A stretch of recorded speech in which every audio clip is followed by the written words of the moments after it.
It is because of the love of Christ that we are able to go all in for God. Kung hindi niya tayo minahal sa kabila ng kamalian natin, magdadamot tayo. Ano bang pakialam ko dyan? Bakit mo pa ako nire-require dyan?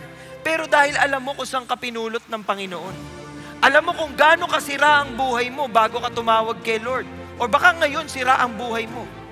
Sinasabi ko sa iyo, kayang baguhin ni Lord yan. Pero dapat wag mong sayangin yung pagmamahal na yon.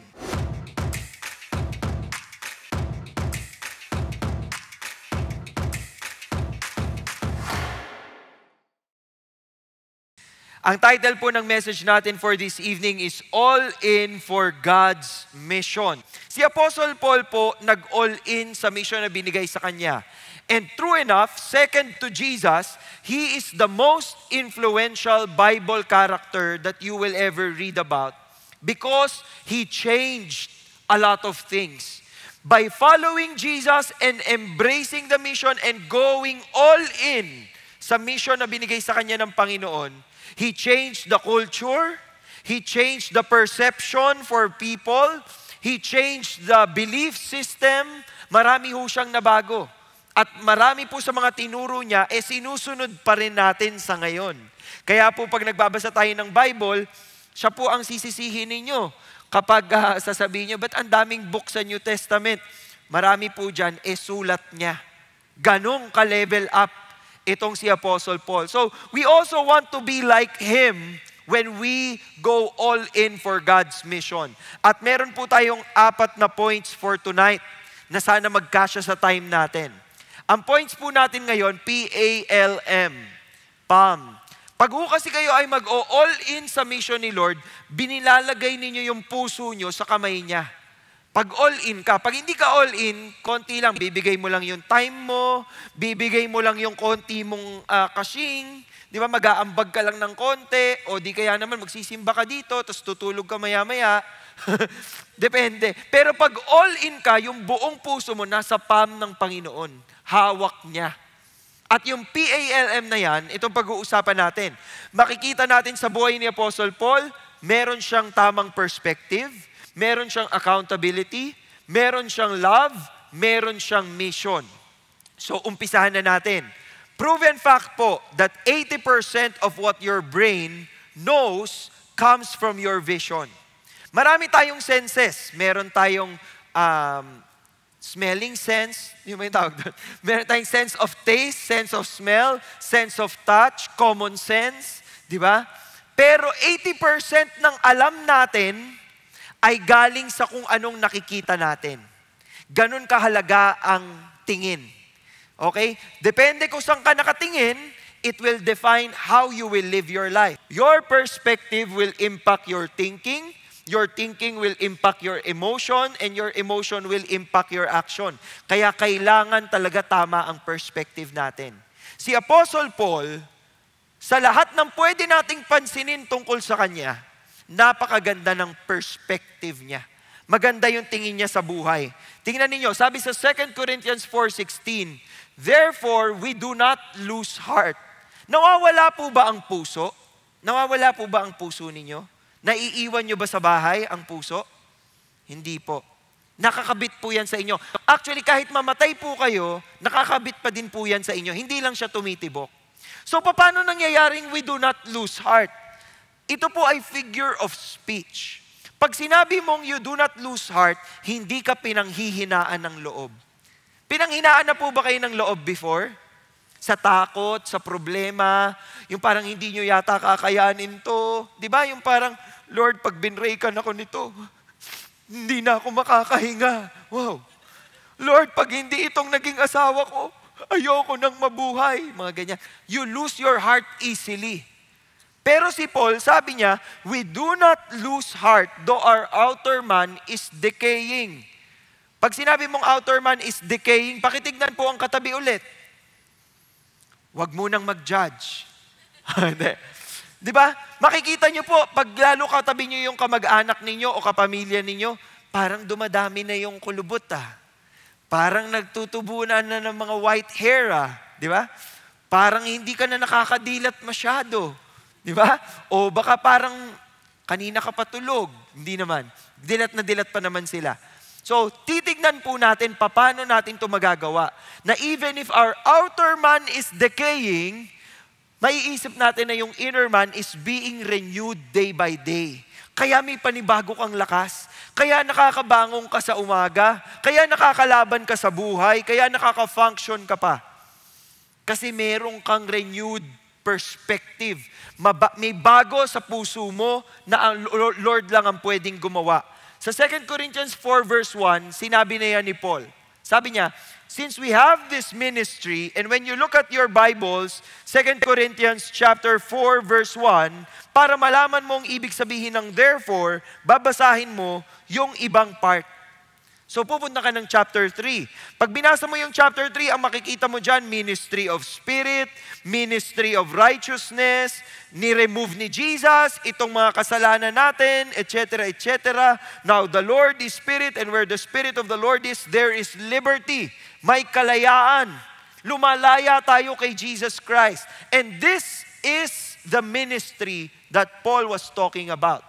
Therefore, dahil nasa atin ito, nasa atin ang kapangyarihan ni Kristo at nabubuhay tayo sa pag-asa that Jesus secured, as we received mercy, we do not lose heart. Hindi pinanghihinaan ng loob. Kaya mo pa ring tumuloy. Sabi ni Paul, eto na, momentary light affliction, panandalian at magaan. Panandalian, momentary, light, magaan. Yung affliction. Biruin mo, sa lahat ng pinagdaanan niya, momentary light affliction yun. Tayo nga, mabreakan lang ng jowa. Parang, hindi na kaya. Hindi lang kayo nakatapos ng Netflix kasi nawala ng internet dahil bumagyo. Imong-imo na kayo sa bahay. Bakit ganun? Yung internet. Huy, internet lang yan. Ito nga buhay na niya yung delikado, di ba? Pero para sa kanya, momentary light affliction lang yan. Because of his perspective. It is producing for us an eternal weight of glory. Pag sinabi mong producing, katargazomahi in Greek. Ang ibig sabihin nito, ito ang resulta ng mga pinaghihirapan mo. Resulta ito ng pag-workout mo. Resulta ito ng efforts mo. At alam niya na kahit nagdurusa yan, may resulta. May output. It produces for us an eternal weight of glory far beyond all comparison. So, eternal perspective. Bakit ko nasabi yun? While we look not at the things which are seen, but at the things which are not seen. So, ibig sabihin, yung which are seen, ito yung mga nandito sa lupa. Ito yung mga nararamdaman na i-experience natin dito sa lupa. Pero dun siya sa not seen. Yung may value for eternity. Virtues, di ba? Or yung mga will na ganyan, yung mga kagustuhan na eternal in nature. For the things which are seen are temporal, but the things which are not seen are eternal. Yun po ang eternal perspective. Nadamay po ang katawan dyan. Sabi niya sa chapter 5 verse 1, we know that if the earthly tent which is our house is torn down, yung katawan natin, kapag namatay tayo, mawawala yan, we have a building from God, a house not made with hands, eternal in the heavens. So Paul was looking forward to the glorified body. Ito pong kanyang kalagayan, sugat-sugat, hirap na hirap, aware siya na temporal na katawan nito. So he looks forward to what is ahead. He looks forward to the glorified body. Yun ang napakaganda. For indeed in this house we groan, naghihirap tayo, umaangal tayo, we're longing to be clothed with our dwelling from heaven. In as much, sabi po sa verse 3, as we, having put it on, will not be found naked. Anong ibig sabihin niya dito? Hindi tayo kulang. Walang kulang sa atin. When we reach that eternal nature, kumpleto tayo, maayos tayo. Kung dito sa lupa, isang pack ka lang. Sa glorified body mo, 6-pack ka. So kung dito sa lupa, 6-pack ka, 12-pack ka na dun. Ano, mukha ka ng uod siguro. Hindi ko alam. Hindi, joke lang yun ha. Gino-joke ko lang kayo. Oh, for indeed, while we are in this tent, we groan. Naghihirap tayo. Sino na dito nakakaranas pa rin ng paghihirap? Nakakaranas pa rin ng problema. You still experience challenges. Well, kasi tinitingnan ko po kung merong hindi nakaka-experience ng mga problema. Praise God po sa inyo. Pa-share naman po dyan minsan. Joke lang. Oh. Being burdened because we do not want to be unclothed but to be clothed so that what is mortal will be swallowed up by life. Ang sinasabi niya dito, may buhay na naghihintay sa akin. Kaya wala akong, hindi ko, iniisip yan na ang dami kong pinaghihirapan, ang dami kong pinagdadaanan, ang daming may galit sa akin, delikado buhay ko, may threat sa buhay ko. Yun ang sinasabi ni Apostle Paul. Sa akin, okay lang yan. Hindi ako natatakot. Yung confidence na yon is because he has the right perspective. Sabi niya sa verse 5, He prepared for us for this very purpose is God. He who prepared for us is this very for purpose is God, who gave to us the Spirit as a pledge. May ibinigay si Jesus sa atin. Sino yon? Yun ang Holy Spirit. Yan ang ating Parakletos or our helper. Ibig sabihin, hindi tayo iniwan ni Jesus mag-isa. You have the power because if you get filled by the Holy Spirit, you have the same power that worked during their time. And that is what Paul is saying. Kaya kinakaya ko. It is not me. It is not me, but the presence of God in me. Kaya ang encouragement niya, verse 6, being always of good courage. Ibig sabihin, buong-buo ang puso ko. Buo ang confidence ko. Hindi ako nananamlay sa aking worship sa Panginoon. Hindi ako nagsasawa na, ano ba naman to, nakakapagod. Mapapalo na naman ako. Masastone na naman ako ng mga tao. Hahabulin na naman ako. Alam nyo ba, pinagbubugbog si Paul, tapos bumangon lang siya, sugat-sugat siya, lumipat siya sa kabilang barangay. Tapos nag-share lang ulit siya doon. Wapakels siya. Bakit? Kasi yung kanyang pag-all-in sa mission, basta ang sabi sa akin ni Jesus, ipipreach ko tong gospel. Ang sabi sa akin ni Jesus, isi-share ko to. Hanggang sa dulo ng mundo, aabutin ko. Isi-share ko to. Ganun ang intention ni Apostle Paul. Sabi niya, knowing that while we are at home in the body, we are absent from the Lord. Ibig sabihin, nandito pa tayo sa katawan na to. For we walk by faith, not by sight. How many of you walk by faith and not by sight? Pag sinabi nating walking by faith tayo, di ba? Lord, hindi ko alam kung kaya. Pero by faith in you, kakayanin. Di ba? Lord, hindi ko alam kung kasya. Pero by faith in you, Lord, alam ko kasya. Lord, hindi ko alam kung papasa. Pero by faith, Lord, mag-e-exam ako. By faith, Lord, I will apply. By faith, Lord, I will follow what you're saying. Pag, for example, ninanudge kayo ng Holy Spirit, you share the gospel. You share the gospel to your office mate. Tingnan mo yung office mate mo, nagyayaya na naman maglasing. Sharean mo na ng gospel yan.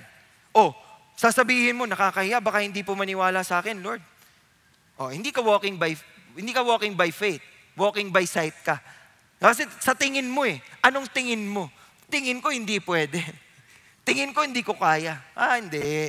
By faith tayo dito. Walk by faith, not by sight. No? And then he said, we are of good courage, I say, and prefer rather to be absent from the body and to be at home with the Lord. Mas gugustuhin daw ni Apostle Paul na kung siya ay mamatay na sa napakadelikadong buhay niya at mamamatay siya, mapapatay siya, happy siya. Kasi makakasama na niya si Lord. Nakikita niyo kung bakit okay lang kay Paul? Kasi aware siya na hindi dito natatapos ang buhay. May future pa, may eternity pa, at yun ang mas nagmamatter. And that is what he is embracing in this section. He wrote a letter to the Roman believers also, and he said this, we also exult in our tribulations. Pag kayo ba'y naghihirap, nagsasaya kayo, nagpapaparty kayo? Pag ba kayo ay may, sino na dito na heartbroken? Heartbroken? Yung mga matataas masyado yung taas. Very recent yon. Joke lang. Oh, yung mga na-heartbroken na po sa inyo, nagpapaparty ba kayo? Magpapaparty ako, heartbroken kasi ako. Paano? Di ba? Pag kayo ay may pinagdadaanan, ayaw nyo nga lumabas ng bahay. Bawal lumabas, sabi ni Kim Chiu. Bakit? Kasi nga down ka eh. Tingnan nyo si Paul, nagsasaya kami sa aming paghihirap. Bakit? Tribulation brings about perseverance. Natututo akong ibigay pa, itodo pa, i-push pa more. Natututo akong lumaban pa, bumangon pa. Yun ang encouragement kay Paul. And perseverance, napuprove ang character, natitest ang character. Ano ba? Committed ka ba kay Jesus o hindi? All in ka ba para kay Jesus? Or ano ka lang? From time to time ka lang. Di ba? And proven character, hope. Hope po ang nagpapagana sa atin para patuloy na lumaban sa buhay. And all these things you get if you have the right perspective. The second particular reason kung bakit naka-all-in si Paul is because he is clear about his accountability. Alam niya kung kanino siya accountable. Pag sinabi pong accountability, it is being responsible for your choices, actions, and behavior. Acknowledging that there will be consequences to your actions. Lahat ng gagawin mo, mabuti, masama, may resulta. Gumawa ka ng masama, may mangyayaring masama dyan. Gumawa ka ng mabuti, sabi di ba, one good turn deserves another. So magbubunga din yun ng mabuti. Your accountability matters. Because para kanino mo gagawin ito? Para kanino ka nag-all in? Sinong piniplease mo? Sino ang iyong sineserve pag nag-all in ka? Sabi po ni Apostle Paul, therefore we also have as our ambition, yan ang ambisyon niya sa buhay. Kayo po, anong ambisyon niyo sa buhay? Pinag-pray kita, anong ambisyon mo sa buhay? Yumaman. Yumaman daw. Yung ambisyon. Sana all. Sana all. Siya, tingnan niyo ang ambisyon niya. Whether at home or absent. Pag sinabi pong at home or absent, buhay man ako o patay. Anong gusto niyang mangyari? To be pleasing to God. That is his goal. That is his objection. He was trying to please the master. Kayo po, kamusta ang accountability niyo sa Panginoon? Hirap po ba kayo maging missionary in the workplace? Maging missionary in your family? Hirap po ba kayong bitbitin ng gospel sa mga lugar kung saan kilala nila ang dating kayo? Di ba, ang hirap mag-share ng gospel. Ito mga kainuman mo dati. Baka di sila maniwala sa iyo eh. Di ba? Bakit yan issue sa atin? Kasi nakatingin tayo sa tao. Ang gusto nating i-please tao. Ayoko na, mag-pray ka naman sa family gathering. Kunyari, hindi po Christian yung buong pamilya nyo. Mag-volunteer ka naman. Bago kayo kumain, mag-pray ka. Ay, awkward. Ayoko. Baka sabihin nila, ano sasabihin nila? Magpe-pray ka lang. Nakakahiya, baka sabihin ganito, ganyan. Alam niyo yon? Iniisip niyo yung reaksyon ng tao. Si Apostle Paul, hindi. Alam niya, ang accountability niya kay God. So, susunod lang ako. Kung itong pinapagawa ni God, itong gagawin ko. Hindi ako para mag-people please.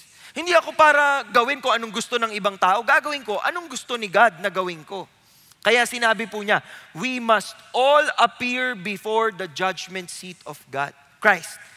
Huhukumin po tayo.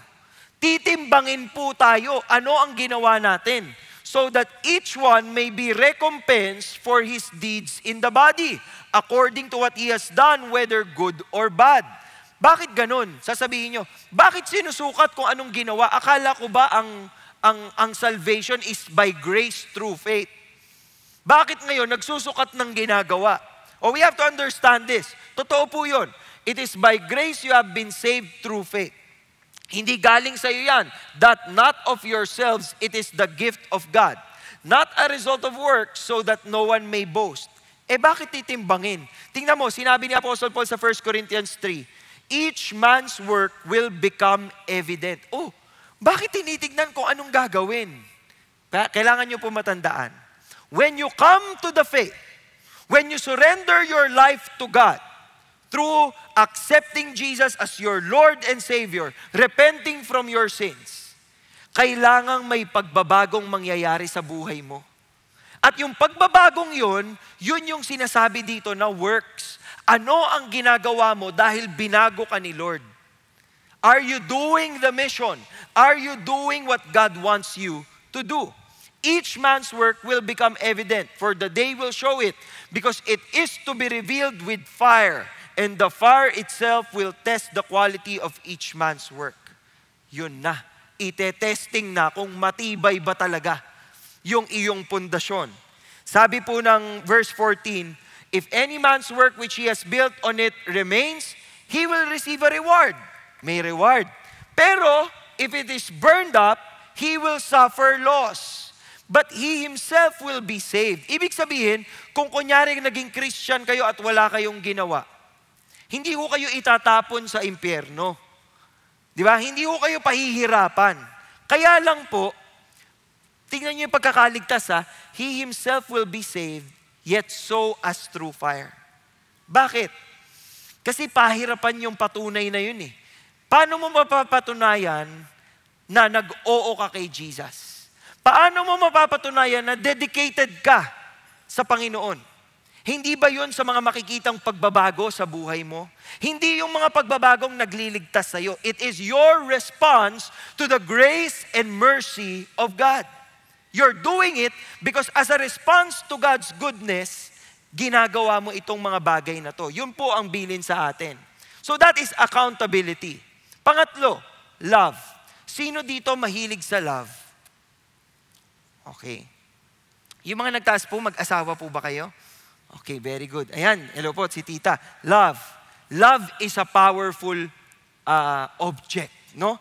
Tingnan ninyo, sinabi ni Apostle Paul sa 2 Corinthians 5, for the love of Christ controls us. Ang ibig sabihin po ng control, sa ibang translation, ang salitang yan ay compel. Ito ang nagpupush.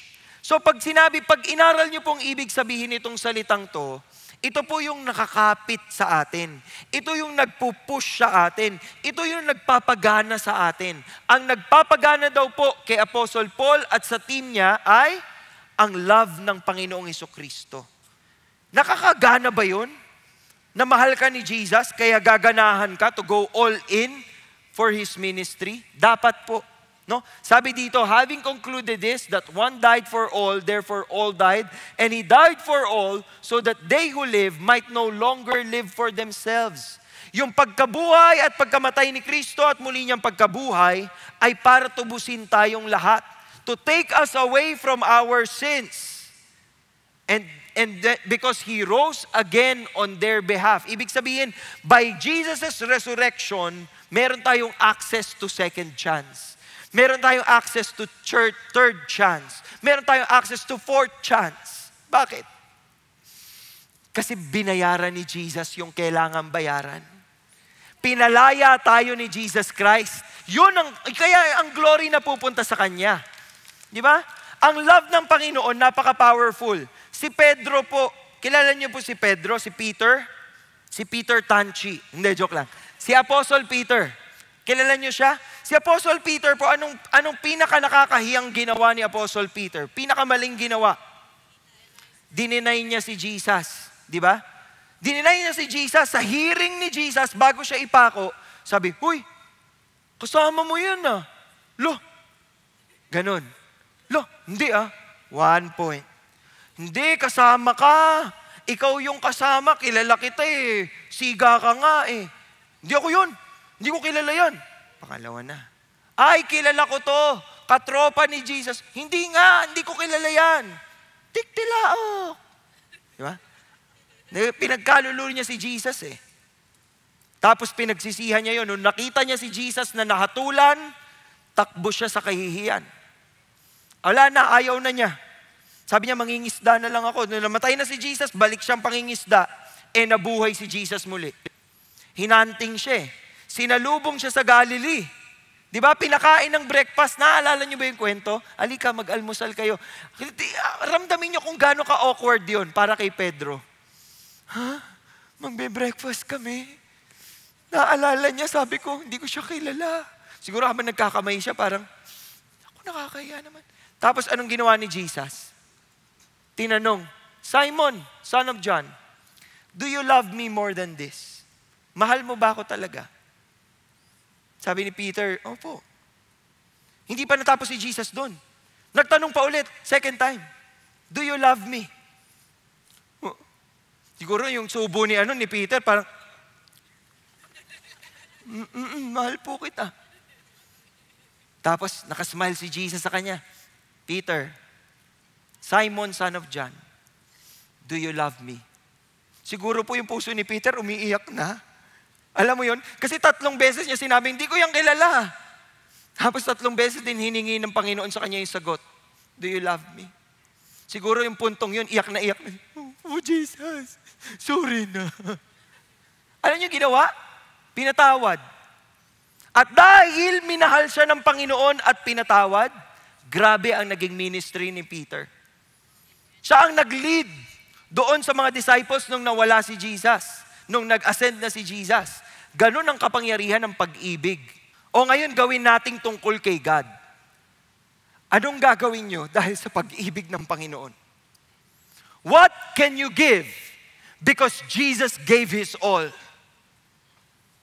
Yung magsimba nga lang parang, umuulan. Sige, live stream na lang ako. Pero, kapag concert ng K-pop, pag concert ng sino mang singer, kahit umulan, bumagyo. Diba? Magka-camping ka pa doon sa concert. Tapos may picture ka pa. Diba? Gagawin mo yung talaga pag passionate ka about it, gagawin mo lahat eh. Ngayon, pag si Jesus ang may gustong ipagawa, doon pa ba tayo magdadamot? Doon pa ba tayo magsasabing, chill lang ako.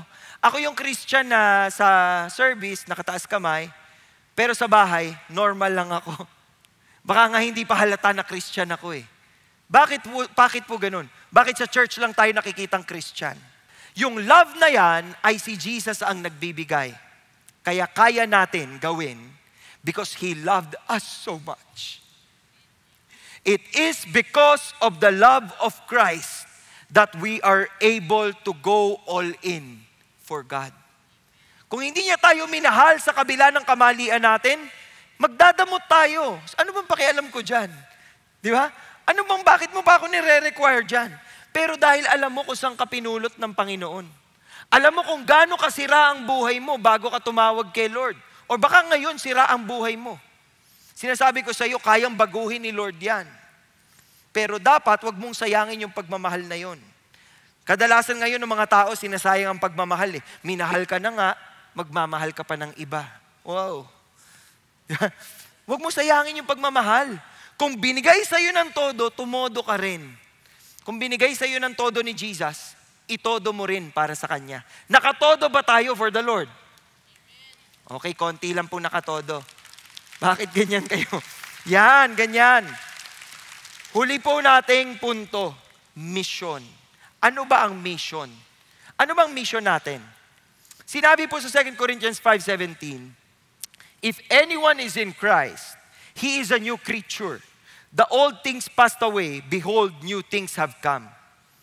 Pag kayo ay nabuhay as a new creation, kinakalimutan niyo yung past. Kinakalimutan niyo yung mga pagkakamali noon. Tinatalikuran nyo na yung mga bagay na mali, na sinabi sa Biblia mali, at sinabi ng mga D-group leader mo mali, sinabi ng magulang mo mali, sinabi ng batas mali, tinatalikuran yun. Hindi ho pwedeng ganun pa rin ang buhay natin at hindi tayo nagbabago. Malinaw? Am I clear? There has to be, if you really are in Christ, you have to be a new creation. Benepisyo ho yan. Pag tayo nakasuko kay Jesus, kaya niyang baguhin ang takbo ng buhay natin. Kaya niyang baguhin ang takbo ng kwento ng buhay mo. But you need to surrender to Him. And you need to follow Him. Diba? Then Paul says, now all these things are from God. Lahat ito ang nag-umpisa ang Diyos. He reconciled us to Himself. Siya ang nagbalik sa atin, sa Kanya. Yung reconcile, pag pinagbabati po yung mga magkakaaway. Alam mo, ginawa ng Panginoon. Lahat ng pwede. Nagbigay siya ng propeta, nagbigay siya ng instruction, nagbigay siya ng law, pasaway pa rin ang tao. So He had to give the ultimate sacrifice, which is Jesus Christ. He gave His one and only Son para mabalik tayo sa Kanya, to reconcile us to Himself through Christ and gave us the ministry of reconciliation. Ngayon kung kayo po ay nakipagbati na kay Lord at tinanggap niyo ang Panginoong Jesucristo as your Lord and Savior, tungkulin mo ngayon. He gave you the ministry of reconciliation. Makikipag-usap ka ngayon sa ibang tao. Yung ibang naliligaw pa, yung ibang hindi pa siya kilala, pakilala mo kay Jesus. Kaya Missions Month po ngayon sa CCF. At bagamat po may mga misyon tayo sa Pilipinas at sa mga barangay at sa mga probinsya, ngayon pong Missions Month, ang focus natin ay go into all the nations. Kaya tayo nagpapadala ng mga misyonaryo sa iba't ibang lugar para maabot sila ng gospel ng Panginoon. Pero hindi ho sila maaabot yung mga pamilya nyo, hindi ho maaabot ng gospel kung hindi nakikita ang gospel sa inyo. Ano ba yung gospel? Namely, that God was in Christ reconciling the world to Himself, not counting their trespasses against them, and He has committed us the word of reconciliation. Paano? He called us ambassadors of Christ. If you committed your life to Jesus, repented of your sins, and accepted Him as Lord and Savior, you are an ambassador. Ambassador ka. Representative ka ni Jesus. So dapat wala kang gagawin kahit ano that will really pollute people's minds about Christians. Tayo po ay ambassadors of Christ as though God were making an appeal through us. Kaya kinausap ni Paul yung mga Corinthians, we beg you on behalf of Christ, be reconciled to God. Makipagbati na kayo sa Panginoon. He made Him who knew no sin to be sin on our behalf. So ano ang ginawa? Inimpute. Yung kasalanan po, si Jesus walang kasalanan, yung kasalanan natin, ipinatong sa Kanya. Hindi siya nagkasala, wala siyang ginawang mali, pero pinatong yung kasalanan sa Kanya. And He had to die for our sins so that His righteousness will be placed on us. Biruin nyo, wala naman tayong ginawa to deserve that. But because Jesus died on the cross for us, when the enemy comes and accuses us, sinner naman yan ginawa naman niya to ito naman yung mali niya Because Jesus paid the price, Jesus will say, I redeemed him. I redeemed her. Tinubos ko na siya, akin siya. Tinubos ko na siya, akin siya. Sabihin ng dyablo, hindi, ang daming kasalanan yan. Tinakpan ko yun ng dugo ko. Bayad ang kasalanan niya. Akin yan. Ganon.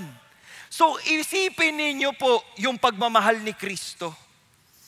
Allow that to really impact your heart so that you will embrace the mission. So that you will go all in for the mission.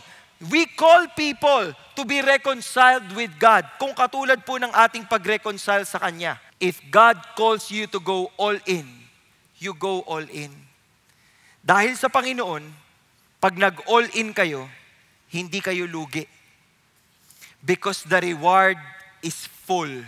You will get the reward in full. And He is a promise-keeping God.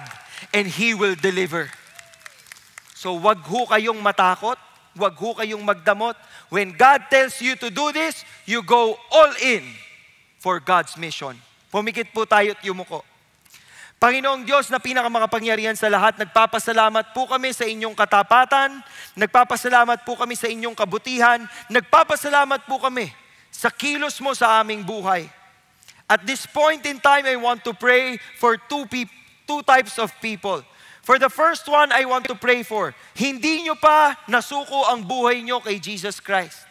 Ni hindi pa ho kayo tumatalikod sa inyong mga kasalanan. You haven't surrendered your sins. You haven't said, Lord, ayoko na nito. I'm giving you this opportunity today to come to the reconciliation process and be reconciled with God. If there's anyone here who needs to do that right now, can you raise your hand? I want to pray for you. Okay po, nakikita ko po yung inyong kamay. You pray this in your heart. You say, Jesus, I want to take this opportunity to ask for forgiveness. I repent, Lord, of my sins. I acknowledge I'm a sinner and I need saving. And I look to you, Jesus, not only as my Savior, because you saved me from my sins, you are also my Lord. Simula ngayon, ikaw ang susundin ko.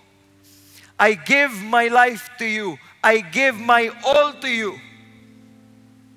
I love you, Jesus, and I thank you for saving me. Pwede nyo na pong ibabain yung mga kamay. Ang susunod na taong gusto kong ipag-pray, yung mga nagsisimba naman talaga dito at part ng faith, part ng community ng Panginoon, pero baka hindi ho kayo naka-all in. Dahil po sa inspirasyon natin kay Apostle Paul at sa pag-all in niya para sa Panginoon, willing din po ba kayong mag-all in for Jesus? Willing po ba kayong sumunod? Pag sinabi ni Jesus, i-share mo siya, i-preach mo siya, i-share mo yung gospel. Willing po ba kayong sumunod? If you are willing to follow Jesus and to step up and be all in the mission, I want you to stand. As your commitment, you stand up and say, Jesus, I don't know how I'm going to do it, but I will do it.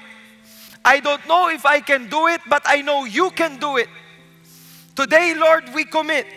And as we stand, we pray. Will you let us carry the hope, carry the love, carry the gospel wherever we go? Kung saan man po kami dalhin, tulungan mo kami to share Jesus to many more para mas marami po ang makakilala sa inyo at maka-experience ng pagbabago. This is our prayer as a church. In Jesus' name we pray. Amen and amen. Palakpakan po natin ang Panginoon.